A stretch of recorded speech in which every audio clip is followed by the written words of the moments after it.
He got arrested. Let me complete it. He got arrested and kept in the jail for almost 1 week, 10 days. And one fine day, he is absconding from the jail. What we have come to know? He has been harassed in the jail and he has been killed in the jail by the concerned officials. And here they have removed his body from jail and took to nearby graveyard and burnt it there. No, where it has happened in the country. And now her mother has come and pleaded before police station, give my son back, or at least if you have killed him, give him yash of my son. That is the pathetic condition of the people in Andhra Pradesh now. Law and order situation has gone to that level.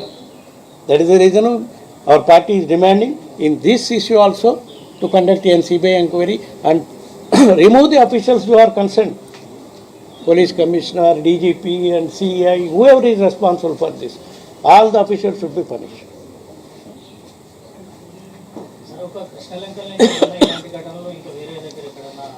చాలా చోట్ల జరుగుతున్నామ్మా. ఇది కృష్ణలంకలో issue ఎందుకు బయటకు వచ్చిందంటే ఈ ఘటన జరిగి గత నెలలో 2 ఘటనలు జరిగినాయి ఇట్లాంటి.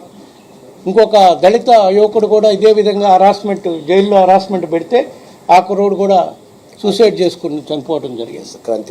క్రాంతి కుమార్. ఈ అబ్బాయి అయితే సాయి కృష్ణ అయితే ఏదో కేసులు ఉన్నాయంటే రౌడీ షీటర్గా ఏదో ఉన్నాడు, fine, what ever it is. నేరస్తులు అయితే శిక్షించాల్సిందే కాదంటే, కానీ చంపేసి బాడీ కూడా కాల్ చేసే పరిస్థితి రాష్ట్రంలో ఈరోజు పాలన జరుగుతుందంటే ఏ విధంగా పైశాచికంగా ఉంది ఆంధ్రప్రదేశ్ ప్రభుత్వం అనేది ఒకసారి ప్రజలందరూ కూడా గమనించుకోవాలి. సిఐ సస్పెండ్ చేస్తే సరిపోయిందా? ప్రాణాలు తిరిగి వస్తాయా? 2 ప్రాణాలు తిరిగి వస్తాయా? ఆ తల్లికి సమాధానం చెప్పండి మీరే. కేరళలో ఏం జరిగింది సార్? లాకప్ డెత్ కేరళలో ఇదే జరిగితే వాళ్ళందరికీ కూడా లైఫ్ పడింది. ఎవరైతే పోలీస్ ఆఫీసర్లు, పోలీస్ స్టేషన్లో అధికారులు, నీ కుటుంబానికి తమిళనాడు తిరుచెందూరు, ఇక్కడ కూడా ప్రాణాలు తీసే రైట్ ఎవరికి ఉంది? అంతకన్నా ఘోరమైన ఇన్సిడెంట్ ఇది. తప్పకుండా ఎవరికి అన్యాయం జరిగినా కూడా వైసీపీ పార్టీ పోరాడుతుంది. ఎవరికి అన్యాయం జరిగినా వాళ్ళ తరఫున నిలబడి పోరాటం చేసే కార్యక్రమంలో భాగంగానే ఈరోజు ఇక్కడికి వచ్చాము.